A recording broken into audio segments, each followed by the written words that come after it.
Pakistan echoes the deep concern expressed in the Secretary General's latest report, which details over 41,000 verified grave violations against children in 2024, representing a shocking 25% increase compared to the previous year.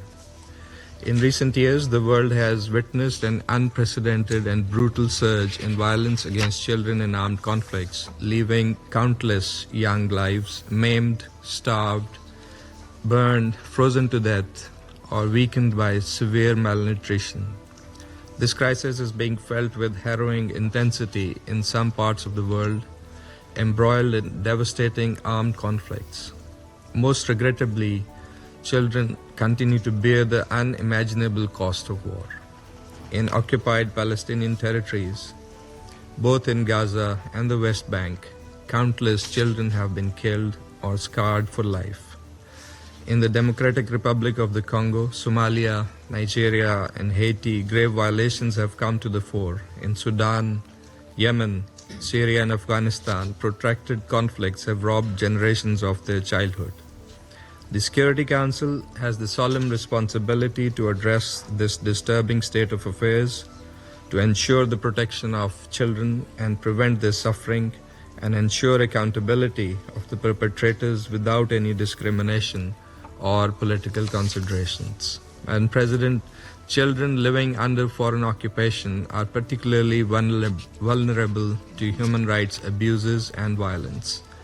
The report's most glaring gap previously had been the omission of certain situations, most notably in Palestine. It took the killing of thousands of Palestinian children in Gaza for the situation to be included in the report last year. Meanwhile, the plight of children in the Indian illegally occupied Jammu and Kashmir, previously documented, has regrettably been omitted without justification. Generations of Kashmiri children have been condemned to a life of fear, violence, and repression under foreign occupation. Their plight has in fact worsened after India's illegal and unilateral measures of 5th August 2019. The Secretary General's previous reports rightly urged India to implement measures including the prohibition of the use of lethal and non-lethal force on children, ending the use of pellet guns, and preventing all forms of ill treatment of children in detention and protection of children from sexual offenses. We strongly urge continued reporting on the Indian illegally occupied Jammu and Kashmir, where human rights violations against children are tragically routine and continuing. In the recent Indian unprovoked and unlawful aggression in May this year against Pakistan, civilian areas were deliberately targeted, resulting in the martyrdom of 15 children. These acts of aggression were carried out in blatant contravention of the UN Charter and international humanitarian law. Pakistan calls for a thorough investigation of these grave violations against children and their inclusion in the forthcoming CAC report.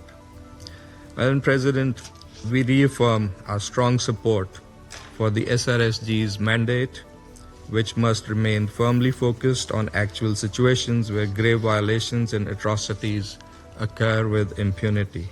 This is vital for ensuring the integrity and credibility of the Children in Armed Conflict mechanism. We welcome the Secretary General's decision to remove references to Pakistan as a so-called situation of concern, a long overdue correction of an earlier unjustified reflection. As an early signatory to the Convention on the Rights of the Child, Pakistan is fully committed to its obligations and has implemented extensive legal, policy, and operational measures, including the establishment of a National Committee on Child Protection, the appointment of a national focal person, and the endorsement of the Vancouver Principles to safeguard children. We have already signed a roadmap with the SRSG and are working diligently to implement it, further strengthening child protection in line with our national priorities and international commitments. In conclusion, allow me to emphasize that the Children in Armed Conflict mandate is vital because it documents grave violations against children in conflict, and through its monitoring and reporting mechanism, it exposes the facts, drives accountability, and compels concrete action to protect those most at risk. Pakistan will continue to work constructively with fellow members of this Council to advance this collective objective, which will be reinforced if we can, together, redouble our efforts to prevent and resolve conflicts through peaceful means in accordance with the international law and the UN Charter, because that will be the best guarantee of peace and safety and protection of children and all civilians. I thank you. I'm compelled to respond to the Indian delegation, which has once again resorted to distortion and denial, a desperate and futile attempt to mask its crimes and culpability. It is telling that India, when faced with irrefutable facts, chooses evasion and fabrication over accountability and truth. While hurling baseless accusations, India conveniently forgets its abysmal record of grave violations against children in occupied Kashmir, violations confirmed by the Secretary General's annual reports in various human rights organizations. The tragedy of Kashmiri children growing up amid terror, trauma, and repression is well known, a reality India cannot obscure with its patently false narratives. Madam President, India sponsors terrorism and assassinations in my country and across the globe. In Pakistan, our children have been brutalized by terrorist attacks that bear India's fingerprints. The Army Public School massacre of 2014 claimed the lives of over 130 innocent children. Last month, a savage attack on school bus in Khuzar, Balochistan, claimed the lives of a number of innocent school-going children and left dozens injured. We have shared concrete evidence regarding terrorist outfits like TTP and BLA responsible for such atrocities being sponsored and financed by India.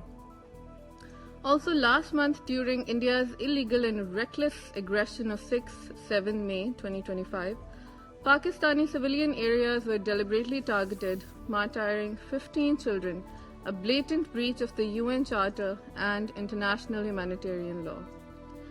Madam President, contrary to its claim, India's systematic suppression of the people of Indian illegally occupied Jammu and Kashmir, including their inalienable right to self-determination, is not its internal matter.